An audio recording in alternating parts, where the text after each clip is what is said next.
Բարև ձեզ հարգելի դիտողներ, YouTube-յանի Մալիքի եթերում զրուցելու եմ հանուն Հանրապետության կուսակցության անդամ Արնոտ Բլեյանի հետ ցանկության դեպքում կարող եք բաժանորդագրվել YouTube-յանի Մալիքին։ Բարև ձեզ, պարոն Բլեյան։ Բարև ձեզ։ Պարոն Բլեյան, Ալիևի հայտարարությունը ինչպես եք մեկնաբանում, նա տեղեկացրել է, որ Ադրբեջանը չեղարկել է Հայաստան ապրանքների տարանցման արգելքը, այսինքն սա նշանակում է, որ երրորդ երկրից Ադրբեջանի տարածքով Հայաստան բեռներ կարող են գալ։ Իհարկե, միանշանակ դրական եմ գնահատում, փաստորեն ապաշրջակայքումն արդեն իսկ կարելի ասել մեկնարկած, եւ եթե տպավորություն կար, որ ի սկզբանե պետք է բացվեր այդ Ադրբեջանից Նախիջևան ուղին, նոր անցնեին մյուս մասերի, փաստորեն մեկ քայլ առաջ ընկավ, շատ հետաքրքիր կլինի այն ընդդիմադիր հատվածին լսել, ովքեր շարունակ պնդում էին, որ մենք միակողմանի զիջում ենք անում, որ իրականում մենք միջանցք ենք տալիս, որ դրա փոխարեն մենք ոչ մի բան չենք ստանում Ադրբեջանից, բայց փաստորեն ավելի շուտ մենք ստացանք, ավելի շուտ Ադրբեջանը բացեց իր ճանապարհը, քան մենք։ Ես հույս ունեմ, որ դա տեղի կունենա, կարծում եմ, եթե Տոկաևի մասնակցությամբ եւ իր ներկայությամբ նա այդպիսի բան ասել, վստահաբար ապա դա կատարկացվի։ Առաջիկայում նախատեսվում է հենց ղազախական ցորենի մուտքը Հայաստան, բայց այստեղ մեկ այլ հարց կա, պարոն Բլեյան, ինչքանով օրինակ վստահ լինենք, որ գործընթացը ժամանակավոր բնույթ չի կրում, այսինքն հաշվի առնելով, որ հիմա աշխարհաքաղաքական զարգացումներ են տեղի ունենում եւ այդ զարգացումներն ուղիղ առնչություն ունեն Հարավային Կովկասում կայունության հետ կապված, չի ստեղծվի աշխարհում մի իրավիճակ, որից ադրբեջանական կողմը էլի ըստ այդ աշխարհաքաղաքական իրավիճակից պայմանավորված Ալիևը որոշում կփոխի։ Ես համենայնդեպս այս պարագայում, այս պահին ես չեմ տեսնում նման նախադրյալներ, չի կարելի պրոյեկտել թե վերջո ինչ զարգացումներ տեղի կունենան, բայց այնուամենայնիվ, եթե կար մտավախություն, որ այս վերջին մերձեցումը կամ թեժության աստիճանի իջեցումը, որը տեղի ունեցավ Պուտինի եւ Ալիևի միջև, գուցե փոխեր վերաբերմունքը Իլհամ Ալիևի, Պողոսոսյութի կնքված ուրեմն կամ ձեռքբերված համաձայնությունների եւ խաղաղության համաձայնագրի նախաստորագրման կապակցությամբ, ապա գոնե փաստորեն մենք այսօր տեսանք, որ դա այդպես չէ։ Եվ այստեղ շատ կարևորում եմ, որ հենց ցորենը մենք ստանալու, որովհետեւ գիտեք, որ մեր ցորենի մոտ 90%-ից ավելին մենք ստանում ենք Ռուսաստանից եւ այդ բարենային խնդիրը մենք միշտ գիտակցել ենք, քանիցս երբ մենք փորձել ենք հաշվարկել այն ռիսկերը, որոնք կան եւ որոնք կարող են օգտագործվել Ռուսաստանի կողմից մեր դեմ, մենք հենց հասկանում ենք նաեւ բարենային խնդիրը, այդ հացահատիկը, ներողություն ցորենը, որի մեծամասնությունը մենք ստանում ենք Ռուսաստանից եւ այս պահին փաստորեն մենք այլընտրանք ենք ստանում, ղազախական ցորենը հուսամ շատ շուտով կհասնի Հայաստան եւ ես հույս ունեմ, որ դա միայն առաջին քայլն է, մենք հետզհետե նաև պետք է բենզին ներկրենք, ժամանակին կար նման համաձայնություն, հետագայում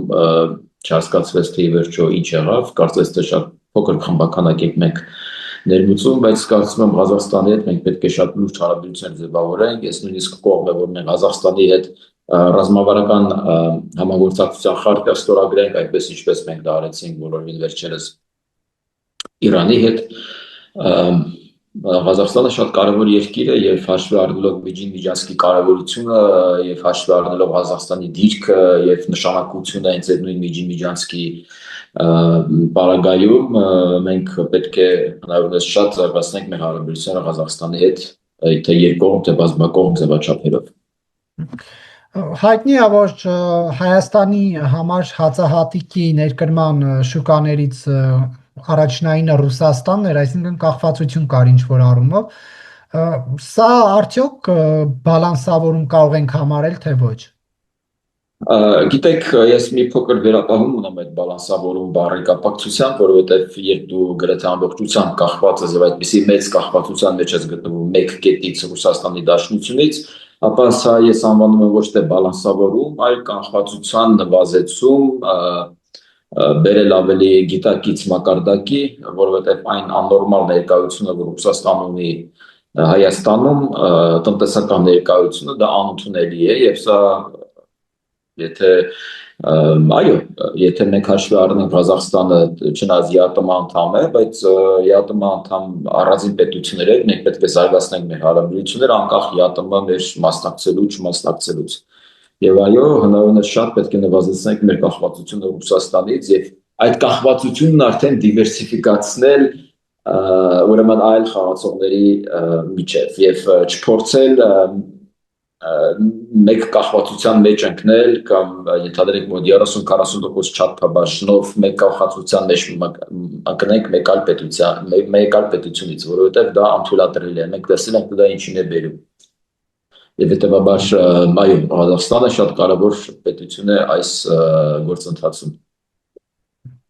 Այնուհանդերձ Ալիևն էլ իր օգուտներ ունի, չէ, այս գործընթացից, մասնավորապես այս դրվագից, որ հայտարարում է Հայաստանի բեռների համար ճանապարհներ է բացում, ո՞րն է Ալիևի շահը։ Հաստատ ոչ Հայաստանի համար այլ ընտրանքներ, ապրանքների այլ աղբյուրներ ստեղծելը չէ, որոնք են ադրբեջանական շահերը այստեղ։ Դե պետք է նախ հասկանանք, որ տարանցիկ երկիր է դառնում եւ բնականաբար ներողություն մաքսատուկ պետք է գանձի, որովհետև բեռները անցնել են իր տարածքով, հետևաբար արդեն իսկ կա տնտեսական շահ, որպես այդ դա տեղ ունենա, եւ դրանով նաեւ նա ցույց է տալիս իր պատրաստակամությունը, ես կարծում եմ, որ նա հանձն է առել օգոստոսի 8-ին եւ դրանով ցույց է տալիս, որ նա իրապես լրջորեն է մոտենում այս հարցին, դրան կարող են հետևել այլ հնարավորություններ, դրան կարող են գիտեք, որ շատ շուտով հանդիպում է նախատեսված Թուրքիայի ներկայացուցիչների հետ, Հայաստանի եւ Թուրքիայի տեխնիկական խմբի ուրեմն խմբերի հանդիպման մասին հաղորդում եղավ այսօր պարոն Ռուբինյանից եւ այստեղ ես չեմ զարմանա, եթե մի պայմանավորություն բերվի, որ ավելի շուտ այն պայմանավորվածությունը, որ մենք արդեն ունենք մոտ 3 տարի, երբ երրորդ երկրի քաղաքացիները կարող են ազատորեն անցնել հայ-թուրքական սահմանը, ապա դա ի վերջո կարող է ի կատարածվել։ Նաև չպետք է մոռանանք, որ հենց Թուրքիայի Հական Ֆիդանը հայտարարել էր, որ խաղաղության պայմանագրի արդեն ստորագրումը տեղի կունենա 26 թվականի առաջին սկզբին։ Ես կարծում եմ պրոցեսները արագ են ընթանում, ես կարծում եմ սա նաև մի ամբողջության մի մաս է, այնինչ այսօր հայտարարեց ադրբեջանական նախագահը, եւ ես հույս ունեմ, որ այս դրական տենդենսը կշարունակվի եւ իրապես եթե դա հնարավոր է Իլհամ Ալիևը հաջորդ տարի ժամանի մայիսին Երևան մասնակցելու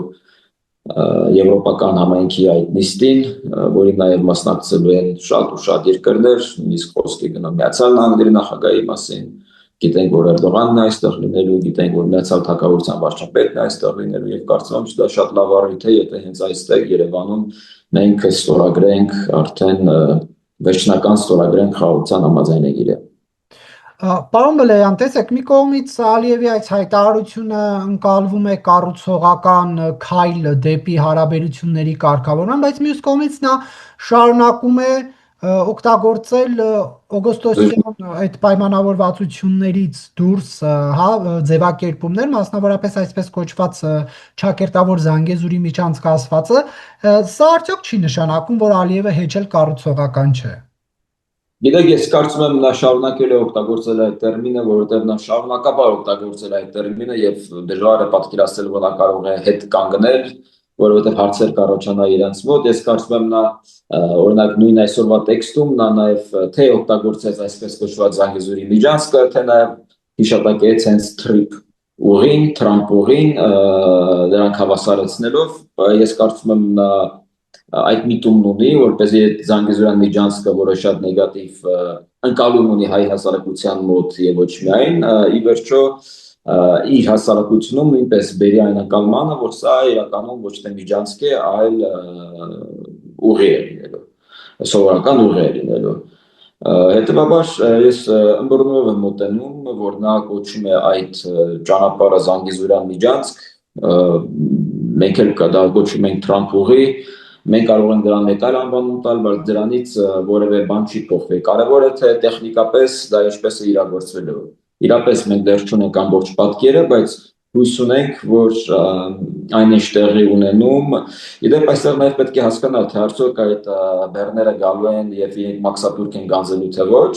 թե առանց մաքսատուրքը գանձելու են իրենք ուղարկում այդ բեռը։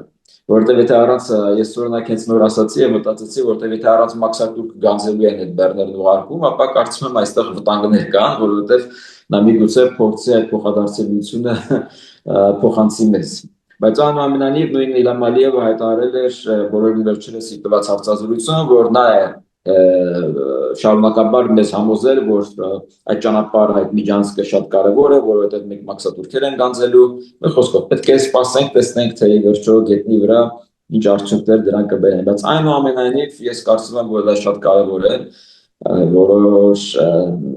մենք տեղից շարժվում ենք եւ ես հույս ունեմ, որ շատ շուտով նաեւ դելիմիտացիայի, դեմարկացիայի վերաբերյալ մենք նույնպես դրական նորություններ կիմանանք եւ կիմանանք թե հաջորդ մասը որտեղ է իրագործվելու։ Երբ Ալիևը այսպես կոչված Զանգեզուրի միջանցքի բացման ժամանակ է նշել 2028-ի վերջ, այսինքն սա նաև կարող ենք դիտարկել թրիփի ուղու բացման, հա, ժամկետ։ Դե մենք գիտենք, որ մոտավորապես մի 2-3 տարի կտևի, հիմնականում իրենց տարածքում իրենք շուտվանից են սկսել արդեն շինարարական աշխատանքները, բայց մեր տարածքում մենք դեռ չենք սկսել եւ կարծում եմ այստեղ ֆինանսական հարցեր կան, որ մենք պետք է համաձայնեցնենք Միացյալ Նահանգների կամ այլ խաղացողների հետ, ովքեր ուզում են ներդնել եւ մաս կազմեն այդ պրոյեկտին, Թրամփ պրոյեկտին եւ մոտավորապես այո մի այդքան ժամանակ մեզ պետք կգա, որպեսզի մենք էլ ենթակառուցվածքները բերենք եւ համապատասխանեցնենք։ Եվ ես նաեւ լիահույս եմ, որ դա միայն այդ ճանապարհի մասին չի լինի, այլ խաղացողները, որոնք Եվրոպական միությունը գիտեք նարեկու հենց վերջերս հայտարարեց, որ նրանք պատրաստ են շատ լուրջ ներգրավելու այդ ընդհանրապես ամբողջ երկրի տարածքով կապուղիների եւ ենթակառուցվածքների շահգործմանն ու ապաշրջապատմանը։ Մենք հույս ունենք, որ հուսանք, որ շատ լուրջ դրական իրադարձությունների շեմին ենք, այստեղ կարևոր է, որպեսզի շատ ուրախանանք, որպեսզի կարողանանք սթափ մնալ եւ կառավարենք ռիսկերը, որոնք կարող են ի հայտ գալ այլ խաղացողների մոտ, որոնք այս կամ այն կերպ դուրս են մնում այս պրոյեկտներից։ Եվ ես շատ կուզեմ, որ օրինակ մեր երկու հարևանները Վրաստանն ու Իրանը ինչ-որ մի ձևաչափով մաս կազմեն այդ ամենին, որպեսզի իրենք օրինակ հասկանալի է, որովհետև Հայաստանի այդ խաչմերուկային դիրքավորումը այս կամ այն կերպ ազդում է իրենց աշխարհագրական դիրքի վրա եւ ըստ այդմ տնտեսական նշանակության, եթե օրինակ երկար ժամանակ Վրաստանը ուներ այդ մոնոպոլ դիրքը Հայաստանի համար, նաև Ադրբեջանի համար, ապա այս պարագայում նաև Հայաստանի հայտ գալիս, նույնը վերաբերում է նաև Իրանին եւ հետեւաբար լավ կլինի, որպեսզի իրենց մասնակից դարձնենք այս բոլոր պրոյեկտերին, չնայած մենք հասկանում ենք, թե որքան լարված են հիմա վրաց-ամերիկյան հարաբերությունները եւ որքան նաև լարված են Իրано-ամերիկյան հարաբերությունները, որոնք իհարկե խանգարում են, բայց հաշվի առնելով Միացյալ Նահանգների այդ նախագահի կեցվածքը, ավելի առևտրային կեցվածքը, բառի դրական իմաստով եմ ասում, հնարավոր է, որ այստեղ կանք ինչ-որ մի մեծ գործարքի, որը կբերի նաև խաղաղություն եւ հարաբերությունների ներդաշնակեցում վրաց-ամերիկյան կամ Իրано-ամերիկյան հարաբերություններում, որը միանշանակ բխում է Հայաստանի շահերից, որքան էլ որ ես վերապահումներ ունեմ թե Վրաստանի իշխանությունների, թե Իրանի իշխանությունների հանդեպ։ Պարոն Բլեյան, իսկ ինչպես ըմբռնումով մոտենալ Ալիևի հնչեցրած այսպես կոչված Զանգեզուրի միջանցքը ձևակերպմանը, երբ դա նույնիսկ Նիկոլ Փաշինյանն է արձանագրում, որ տարածքային պահանջ է Հայաստանին։ Որովհետև դա ընկալում է, մենք այդպես ենք ընկալում, որովհետև ի սկզբանե հենց դա է նպատակը եղել, որովհետև շատ երկար ժամանակ չի անցել այն ժամանակվանից եւ մեզ պարտադրում էին նոյեմբերի 9-ի 9-րդ կետը, այսօր էլ կան քաղաքական ուժեր, այդ թվում նաեւ Ռուսաստանից, ովքեր ասում են, որ քանի դեռ ստորագրությունները հետ վերցված չեն, հետ կանչված չեն, հետեւաբար նոյեմբերի 9-ի մասնավորապես 9-րդ կետը դե յուրե գործում է, հետեւաբար պետք է դե ֆակտո նույնպես իրագործել։ Իսկ դա նշանակում է, որ պետք է ռուս ԱԴՑ համանախապահները գան եւ տեղակայվեն պատնեշ կառուցեն, միջանցք ստեղծեն, եւ մենք գիտենք, որ դա իրապես խաթարելու էր օրինակ մեր սահմանը Իրանի հետ, մենք չենք ունենա որևէ վերահսկողություն բեռնափոխադրումների նկատմամբ, մենք բաքսատուրքեր չենք գանձի, դա հենց միջանցք է։ Միջանցք հենց դա է նշանակում։ Եվ իրենք էին ներմուծել այդ տերմինն, այդ նշանակությունը, եւ գիտեք, որ հենց Սարհատ Միրզոյանը նաեւ խոստովանեց, որ իլամար եւ նա ասում է, որ ռուսական զորքերը պետք է գան եւ կանգնեն եւ հսկեն այդ ճանապարհը, հետեւաբար բոլորին վերջերս փաստորեն միջև վերջ եղել այդ նմանատիպ առաջարկ ադրբեջանական կողմից, միջև ադրբեջանա-ռուսական հարաբերությունների սրվել է իհարկե։ Եվ այդ հիշողությունները թարմ են, բայց ես ինչ եմ ասում ըմբռնող մոտենալ, որովհետեւ իրականում այս պայծրությամբ ամենադեպս գործնական դաշտում ես չեմ տեսնում Ադրբեջանի կողմից, որ իրենք իրապես շահագրգռված են այդ ուղին փորձել տեխնիկական առումով վերածել միջանցքի։ Համենայնդեպս այս պարագայում ես չեմ տեսնում նման բան։ Հակառակը ես տեսնում եմ օրինակ այն հանգամանքը, որ նա նույն նախադասությունների մեջ օգտագործում է թե Թրամփուղի, թե Զանգեզուրյան միջանցքը, կարծում եմ դրանով նա փորձում է նաև հավասարեցնել եւ ի վերջո, եթե մենք այս տերմինաբանությունից խոսենք, ապա միջանցքը անպայման չի նշանակում հենց էքստրատերիտորիալ տարածք, որովհետեւ գիտենք, մենք էլ ունենք միջանցքներ մեր տարածքում, որոնք չեն նշանակում որևէ էքստրատերիտորիալ ուրեմն տարածքներ։ Հյուսիս-հարավ, Պարսից ծոց ծովը մի խոսքով եւ միջազգային տարանցիկ ճանապարհներ կան, Դանցիգի միջանցքը ուրիշ է, Զանգեզուրի միջանցքի պես մի բան է։ Իսկ այն մնացած միջանցքերը դրանք պարզապես լոգիստիկի ինչ-որ ենթակառուցվածքներ են, corridors։ Եվ դրա համար մեր համար վատ է նշվում, բայց երկար տարիներ օրինակ մենք ասել ենք Արևմտյան Հայաստան, ճիշտ է։ Եվ մենք առայսօր մեզ ականջահաճո է այդ արտահայտությունը, բայց մենք չենք մտածել օրինակ Թուրքիան ինչպես են դրան վերաբերվում։ Արդյոք իրենք հանգիստ են վերաբերվում, երբ մենք փաստորեն այդ հայտարարությամբ բայց մեզ ինչ հետաքրքիր է իրանք ինչպես են վերաբերվում, իրենք են մեր տարածքները օկուպացրել։ Ինչու համամածային չէ մեզ համեմատության հետ, որովհետև Ալիևը Հայաստանի ինքնիշխան տարածքում գտնվող հատվածի մասին է խոսում Զանգեզուրի միջանցքը ասելով, բայց Թուրքիան գրավել, Թուրքիան ինքն է գրավել հայկական տարածքները եւ դրանք դարձրել Թուրքիա։ Ադրբեջանը երբեք այստեղ ադրբեջանական տարածքներ չի ունեցել եւ Հայաստանը դրանք չի օկուպացրել, դարձրել Սյունիք, որ ինքն էլ հիմա անընդհատ կրկնում է Զանգեզուրի միջանցք։ Դրա տարբերությունը դա է։ Եթե մենք նույն կերպ մոտենանք, ապա մենք պետք է տարածքային պահանջներ նաև ունենանք Իրանի նկատմամբ, Վրաստանի նկատմամբ, մենք բառային տերմինները նաև մեր բառային տերմիններն օգտագործենք, գիտենք օրինակ նույն Վրաստանը շատ ոգևորված չէ, երբ օրինակ մենք իր տարածքների որոշ մասերին կպցնում ենք հայկական տերմիններ։ Վրացիները նույնիսկ դրական չեն վերաբերվում։ Եվ դա նորմալ է։ Մենք հասկանում ենք կա պատմական արդարություն, բայց կա դե յուրե փաստացի իրավիճակ, երբ այսօր միջազգային հանրությունը ճանաչում է Հայաստանի Հանրապետության տարածքը հենց այն տարածքով, որտեղ որ մենք հիմա կանք 29000 մի խոսքով։ Դրանից այն կողմ համենայնդեպս այս պահին միջազգային հանրությունը պատրաստ չի Հայաստանին տրամադրել։ Եթե հետագայում լինի մի այնպիսի աշխարհակաղակական փոփոխություն, որը կհանգեցնի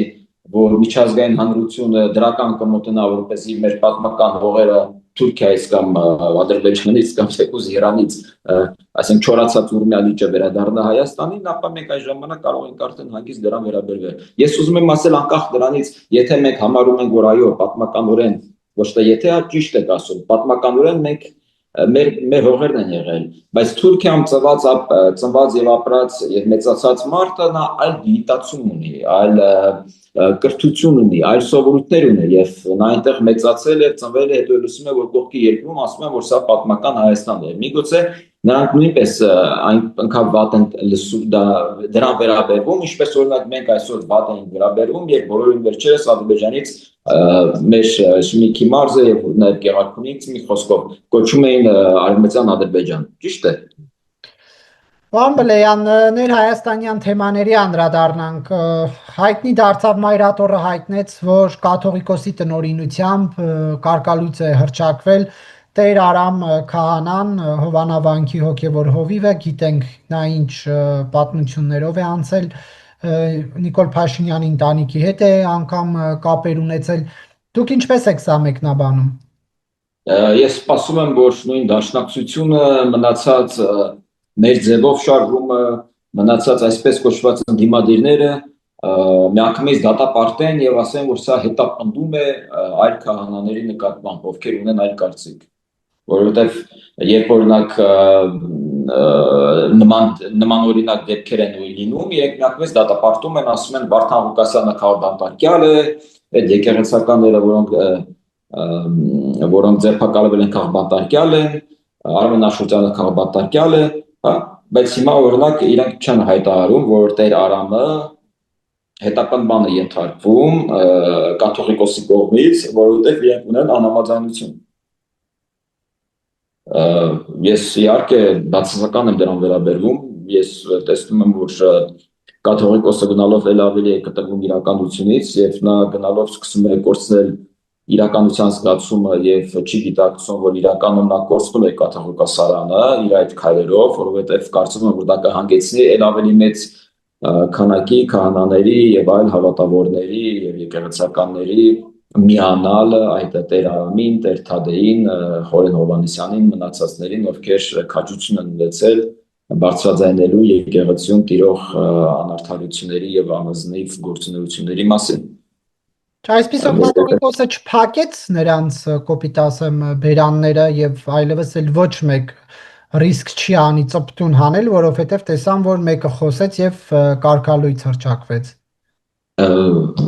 Ես կարծում եմ, որ ոչ, այսինքն ես ավելի շատ հակված եմ մտածելը, որ դա այդպես չէ, որտեղ իրականում եթե այդ քայլից հետո այդ հավատացյալները, եկեղեցականները իրենք վախենան եւ էլ քաջություն չունենան բարձրաձայնելու այդ հարցերին եւ միանալու այդ շարժման, ապա դա կխոսի իրենց վատորակների մասին, որովհետև իրենք ի պաշտոն են նաև եւ իրենց հավատքով իրենք պետք է հանդիմանան այդ ամենին եւ իրենք պետք է Աստծո խոսքը առաջ տանեն, իսկ Աստծո խոսքը չի կարող փակված լինել վախի մեջ, չի կարող եւ հետեւաբար իրենք հակառակը, իրենք պետք է հանդիմանան դրան եւ նաեւ դա ցույց է տալիս, որ իրականում կաթողիկոսը ոչ թե ամենայն հայոց կաթողիկոս է, այլ նա կաթողիկոս է ընտրյալների համար, որովհետև հակառակ դեպքում նա չէր ունենան այդքան թշնամանք Նիկոլ Փաշինյանի նկատմամբ, որովհետև իր համար պետք է նույն հարթության վրա լինեի Նիկոլ Փաշինյանը, Ռոբերտ Քոչարյանը, Սերժ Սարգսյանը, Արմեն Սարգսյանը, Վահագն Խաչատուրյանը, Լևոն Տեր-Պետրոսյանը, իրենք բոլորը պետք է լինեն իր զավակները, հասկանում եք, իրենք բոլորին նա պետք է ների, նույնիսկ եթե իրենք սխալ են գործում, նա իր խոսքով պետք է հանդարտեցնի, խաղաղեցնի, սա է կաթողիկոսությունը։ Ես այդպես եմ պատկերացնում, որպեսզի կաթողիկոսը հանդես գա խաղարարարի տեսքով։ Ոչ թե օրինակ երբ մենք հիշում ենք Լաչինի Միջանցկի փակման ժամանակ, այդ շրջափակման ժամանակ նա միանում էր եւ այդ դիմադրության շարժմաններ միանում։ Կամ օգոստոսի 8-ից արդեն որքան ժամանակ է անցել, 2 ամսից ավել է անցել եւ կաթողիկոսությունը, ընդհանրապես կաթողիկոսը դեռ որևէ խոսք չի ասել օգոստոսի 8-ի կնքված խաղաղության համաձայնագրի ավելի շուտ նախաստարագրված այդ համաձայնագրի վերաբերյալ։ Դե ինչ խոսում է, ասում են, հենց խոսում է, ասեցին, ահա կաթողիկոսը քաղաքականության միջամտեց, չի խոսում, Ես օրինակ հասկանում եմ, որ նա պետք է օրհնի, որովհետև եթե դա խաղաղության մասին է, դա եկեղեցու մասին է, որովհետև եթե Բագրատ Սրբազանի շարժումն էր նա օրհնում, որպեսզի Իրանցից գա հասնի Երևան, միայն թե հայ-ադրբեջանական սահմանը չհստակեցվի, որպեսզի չկարգավորման այդ սինդրոմը շարունակվի եւ միգուցե միգրակային օջախ բացվի, ապա այստեղ է նա որ պետք է օրհնի այդ խաղաղության համաձայնագիրը, դրա ստորագրումը, նախաստորագրումը, նա պետք է հանդես գա որևէ նախաձեռնությամբ, ոչ թե գնա նիսկ եկեղեցի բացելու, այլ մտածի թե ինչ օրինակ ուղիներ գտնի եւ միգուցե հանդիպում կազմակերպի իր Ադրբեջանի հոգևոր իջրանը Փաշիզադեի հետ, հա, օրինակի համար, այսինքն նա նույնպես որպես եկեղեցի պետք է գիտեք օրինակ այսօր վաղը հանդիպում են քաղաքասարակությունները, ճիշտ է, արդեն ինչ որ քաղաքասարակությունը քայլ է անում, նա փորձում է գալ համաձայնության, նա փորձում է ինչ-որ կապեր գտնել, սա խաղարաշինարարական է, այդպիսի մի գործընթաց է, եկեղեցին որտեղ է, բայց եկեղեցին չէ պետք է իր ձայնը ասի, Դե տեսանք թեմերից մեկի առաջնորդը խոսեց Բալթյան պետություններում Այո, այո, եւ իրենք Միրզախանյան շատ անունը չեմ հիշում Սրբազանը հայտ խոսեց եւ բնում խեղտեցին միանգամից այդ այո, եւ իրենք խաղաղության հայտարարություն մասին խոսած տարածեցին, որ դա իր անձնական կարծիքն է, նա նաեւ նույն Բալթյան թեմի առաջնորդը խոսեց, որ ձգտում է ցանկություն ունի, որ Հայաստանը մի օր շուտ անդամակցի Եվրոպական միությանը եւ փաստորեն այդ երկու արտահայտությունները հայ առաքելական եկեղեցու վերնախավի դուրը չեկավ եւ իրենք միանգամից հայտարարություն տարածեցին, հա, այդ տեսնում եք, այդ դրա վերաբերալ սպասեցնել իրենց չտվեցին, բայց 2 ամիսի անցել, լավ, իրենք կարող են չարտահայտվել, կաթողիկոսը կարող է բան չասել, բայց իրանք ունեն մամուլի սուրանդակ, այնտեղ պետք է ինչ-որ մի հայտարարություն լիներ, որ օրինակ հայ առաքելական եկեղեցին այնուամենայնիվ կարծում է, որ օգոստոսի 8-ին ձեռք բերված խաղաղության համաձայնագիրի ստորագրումը կարևոր քայլ է, որպեսզի խաղաղություն լինի, կոչով հանդես գա Սփյուռքին, բայց Սփյուռքն ուր է, Սփյուռքը մեն դաշնակներն են, դե հիմնականում դաշնակներն են, չէ, իրենց ձեռքում է, բայց լավ է նույն Սփյուռքի են մնացածներ մասին բան չունի ասելու կաթողիկոսը, չէ, որ եկեղեցին դա լուրջ կառույց է, դա շատ լուրջ կապեր են, չէ, դրա փոխարեն նա ինչով է զբաղված, գնում է Միացյալ Նահանգներ, այնտեղ էս ներմուծում է մի դատապաշտպան, ով գալիս է այստեղ եւ լուրջ դեմքով, ձեռքը սեղանին հարվածելով, պատրաստ է հայտարարում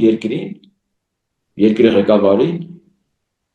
եւ նրան չկա որևէ իրավական հետևանքներ։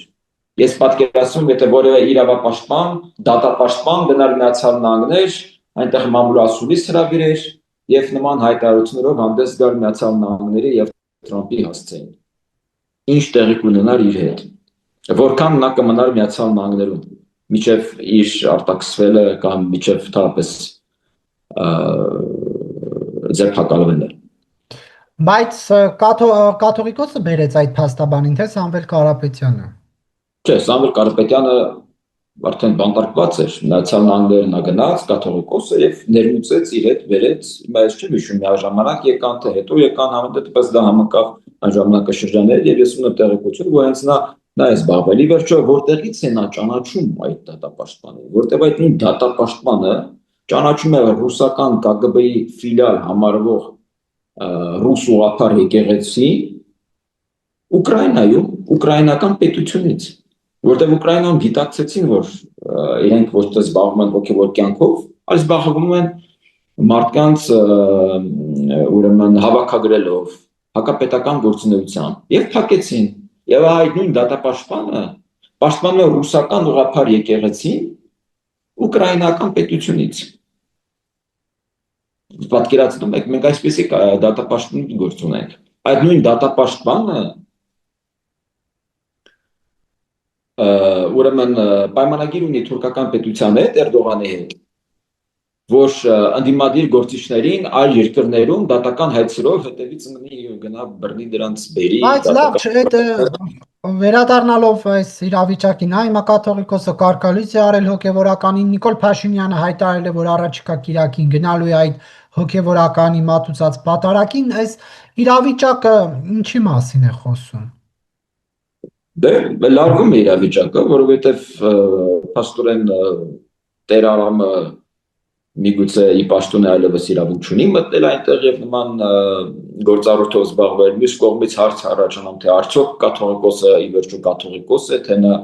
ապօրինի կաթողիկոս է եւ իր որոշումներն այլևս օրինական չեն։ Սա խոսում է նրա մասին, որ կարծում եմ, որ այս հակադրությունը գնալով ավելի է թեժանալու եւ եթե կաթողիկոսն իրապես մտածում է, որ եկեղեցին գոնե մի փոքր եկեղեցին իր համար թանկ է, նա պետք է մեկ օր շուտ հեռանա։ Նա պետք է հեռանա։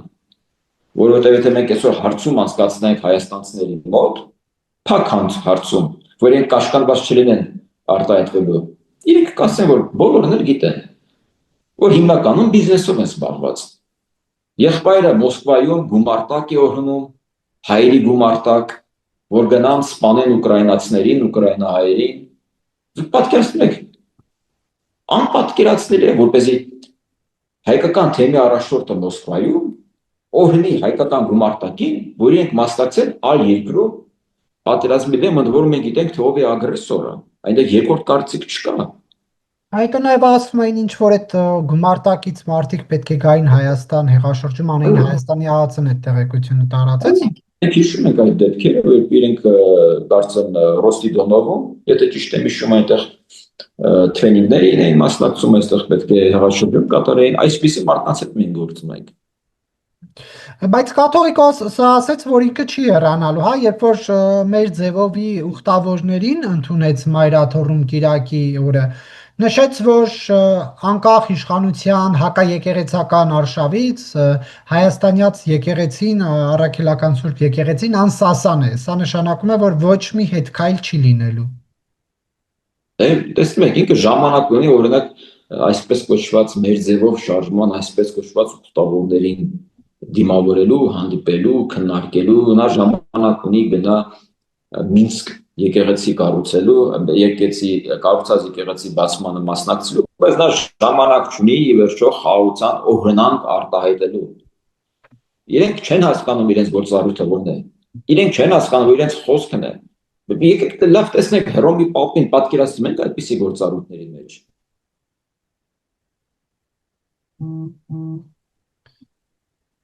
Դուք կարծում եք օղակը կաթողիկոսի շուրջ սեղմվելու է, թե ոչ։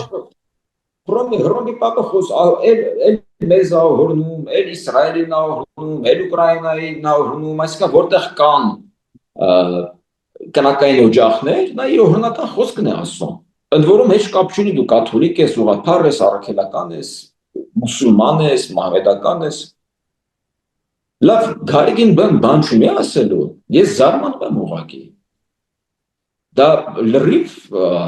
անպատկերացնելի է, որ նման բան կարող է տեղի ունենալ, որ իրենք կարող են հանդիմանալ Բալթիկ թեմի առաջնորդին, որ նա խոսեց խաղաղությունից եւ եվրոպական ինտեգրումից։ Կաթողիկոսի շուրջ օղակը Ռուսաստանի դեսպանատուն քանշան ստանալու Վլադիմիր Պուտինի անունով։ Ես սա ջերմության դեպքերից հետո Նիկոլ Փաշինյանն էլ մատանի ստացավ հետո։ Ինչ ստացավ։ Նիկոլ Փաշինյանին էլ մատանի նվիրեց Վլադիմիր Պուտինը։ Բայց Նիկոլ Փաշինյանը ախր հավատավոր չի, նա քաղաքական գործիչ է։ Կաթողիկոսը նա հոգևոր մարդ է։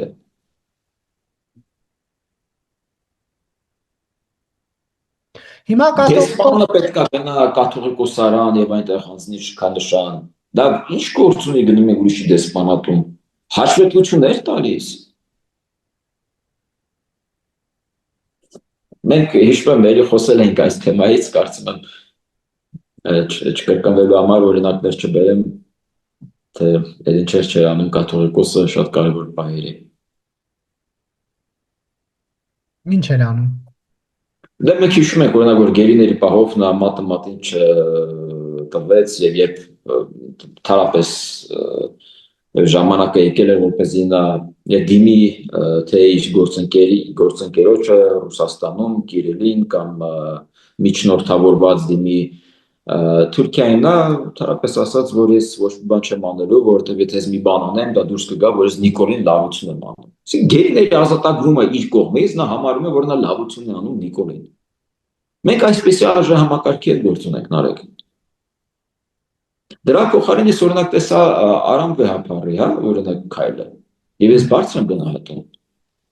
Հա մենք էլի վերապահումներ ունենք իր մասով էլ, այնպես չի որ ամեն ինչ շատ լավ է։ Բայց դե ինչ քայլեր են անում, հասկանում եմ։ Կառուցողական քայլեր ենք մենք տեսնում։ Պարոն Բլեյան, երբ այդ ձայնագրությունը հրապարակվեց, որտեղ կաթողիկոսին վերագրեցին ենթադրյալ ճնշումներ, որպեսզի մասնակցեն հոգևորականները Նիկոլ Փաշինյանի դեմ ցույցերին, սա ինչ հետևանք կարող է ունենալ, սեղմվում է օղակը կաթողիկոսի շուրջ։ Եվ ես կարծում եմ, որ դա չպետք է վերզամացնել, ի վերջո 2017 թվականից այդքան շատ ժամանակ չի անցել, իսկ 2017 թվականին, այսինքն, եթե բանակում գալիս էին եւ քարոզ էին իրականացնում երբ դպրոցների տնօրենները հավաքագրում էին մարդկանց եւ տանում էին ընտրությունների, իսկ եկեղեցու նման փակ կառույցում ինչ եք մենք զարմանում, որ դա հնարավոր էր։ Նամանավանդ որ մենք գիտենք, որ 21 թվականից կաթողիկոսարանը բացահայտ որդեգրել էր հակաիշխանական կեցվածք։ Եվ երբ 21 թվականին իշխանությունը գրեթե ընկած էր փողոցում եւ ռազմական հեղաշրջման փորձ կար, կամ պալատական նույնիսկ հեղաշրջման փորձ կար,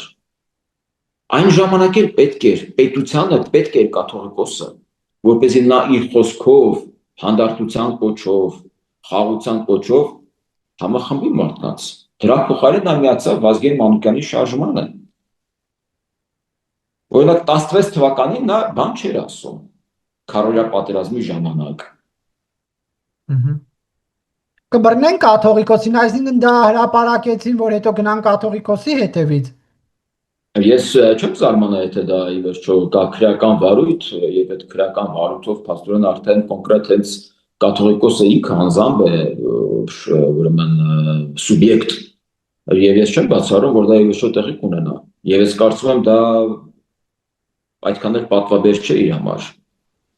Եվ եթե նա գոնե իր մասին է մտածում, ապա նա պետք է հանգիստ հեռանա։ Եվ ես հույս ունեմ, որ նաև Արամ Անգ կարողանար այդ հաշտեցման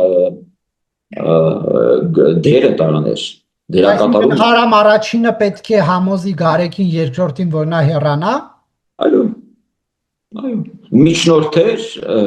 որպես միջնորդ Նիկոլ Փաշինյանի, Գարեգին կաթողիկոսի միջև եւ գային համաձայնության, որ մի խոսքով կա նման պետք է խաղաղ։ Այդ տարբերակ չկա, նա պետք է գնա, որովհետև նա հարվածում է եկեղեցու համբավին։ Կա նման գործընթաց, թե ոչ։ Կներեք։ Նման գործընթաց կա, որ Արաման միջնորդում է։ Ես հույս ունեմ, մենք գիտենք, որ բոլորի վերջերս նա նման նախաձեռնությամբ հանդես եկավ, գիտեք, որ հնարավոր է հանդիպում լինի վարչապետի հետ, եւ ես հույս ունեմ, որ դա է քննարկվելու։ Որտեղ իրականում ես ուզում եմ, որ սա շուտ հանգուցվի եւ չտարվի 26 թվականի ընտրություններին, որտեղ 26 թվականի ընտրությունները առանց այն լինելու են 21 թվականի կարծես թե copy paste-ը, իրենց անբովանդակ, քաղաքական բովանդակությամբ զուտ հայույախառն ընտրապայքարով ցավոք իշխանությունը այնքան էլ քաջություն չունեցավ, որպեսզի իրավաքաղաքական գնահատական տա իշխանության ուժով այցելել։ Զանգի դրվագը, որ խնդրեմ նորից կասեք, ով է զանգել, նշեցիք զանգ է եղել։ Չէ, զանգել չէ, հանդիպում է եղել եւ փաստորեն Արամ Ան ցանկություն է հայտնել հանդիպելու Արամ վարչապետի հետ, որպեսզի այս սա հրապարակային է եղել, որպեսզի իրավիճակը դա մոտ 3-4 օր առաջ էր, եթե ճիշտ եմ հիշում, որպեսզի հանգուցալուծում տրվի այս հարցին։ Եվ ես մենք վերաբերում դրան։ Շնորհակալություն, պարոն Բլեյան, հարցազրույցի համար։ Սիրով։